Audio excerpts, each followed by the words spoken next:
Good morning, brothers and sisters. I believe you had a good night and that the night was a blessing and that God has given you new breath and He has trusted you with His breath today.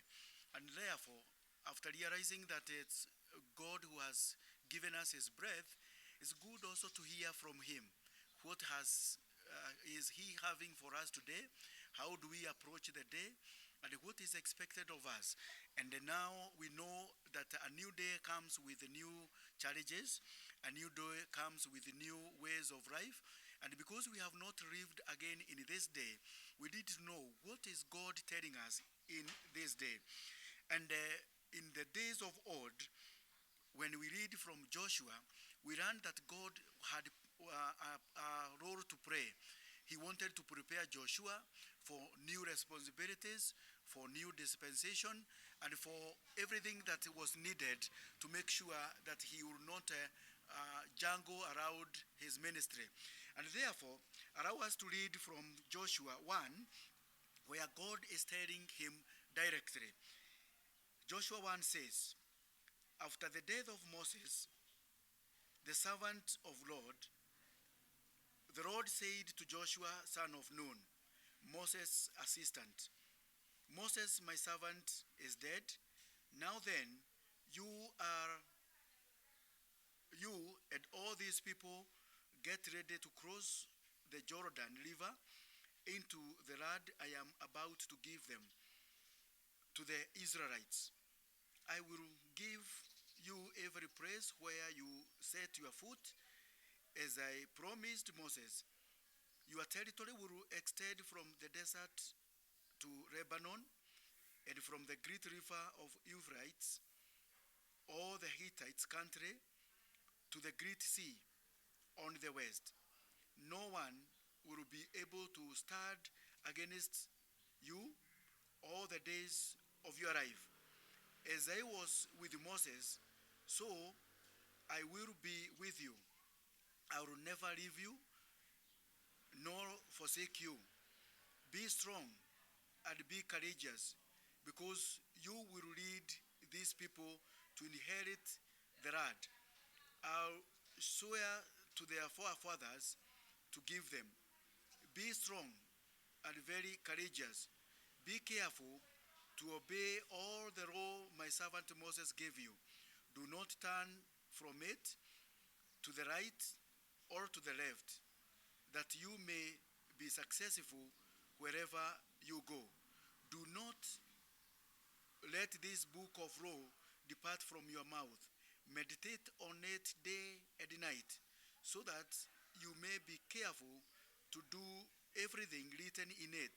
Then you will be prosperous and successful. Have I not commanded you?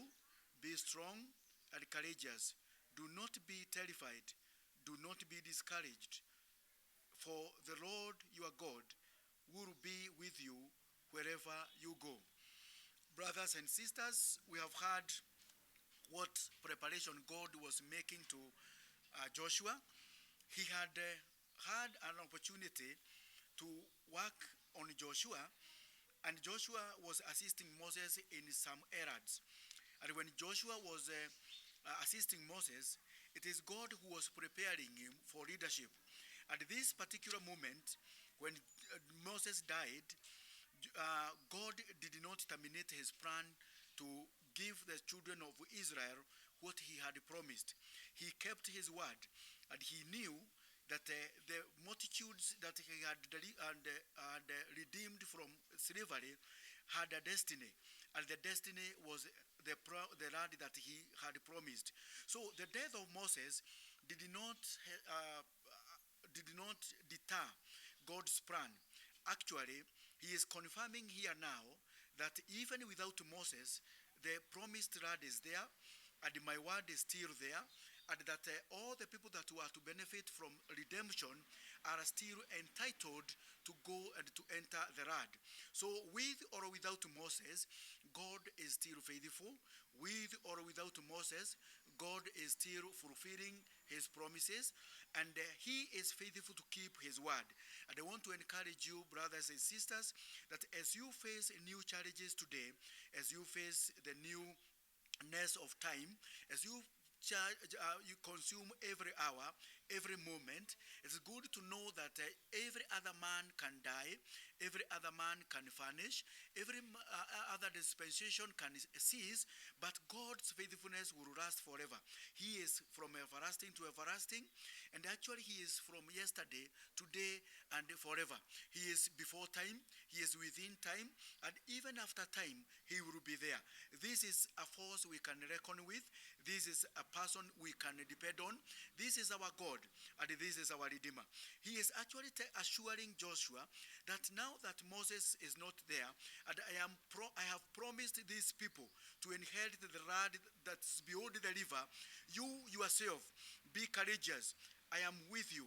He is assuring him that the blessings of the Lord are accompanied by him himself, that God will not allow people to walk aimlessly without a leader.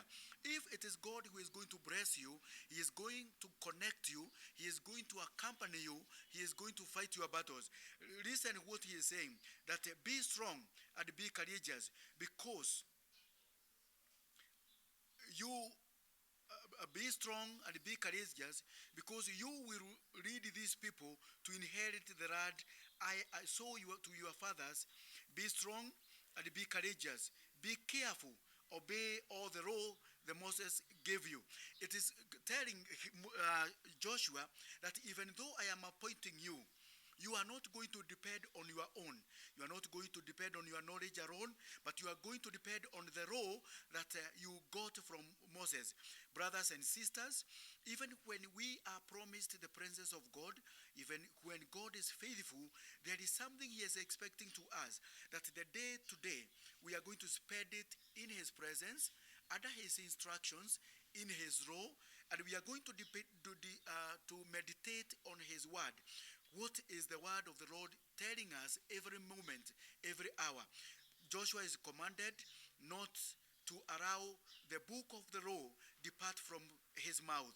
Even you today, I want to encourage you that depend on the word of the Lord, follow it, meditate on it, get instructed, obey.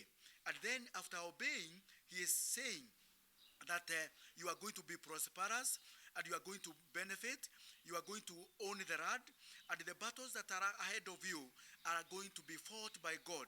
He is also working behind the scenes, and he is chasing away the people that may challenge you. So face the day courageously in the word of the Lord, fearing him, obeying him, and assuredly he is assuring you that he will be with you. Father, in the name of Jesus Christ, we want to thank you for assuring us that the day will be a success only if we are going to depend on you. You are encouraging us, you are strengthening us, you are fighting our battles, you are chasing away our enemies, you are also fighting the battles on our behalf. We want to thank you for every parent. We want to thank you for every wife, every husband. We are all thanking you for every child. We are thanking you for families. We are thanking you for everyone who is going to depend on you, that whatever we are going to do, we are going to be conquerors because you are going to be with us. Thank you for waking us this morning, that we may walk with you, depend on you, and rely on you. Be with us, King of Glory. Reign in our souls, reign in our minds, reign in our territories, and chase away on our behalf all the enemies. Scatter away the darkness from before us, and we are courageously taking your word and taking you at your word. In Jesus Christ we do pray and believe. Shalom, shalom.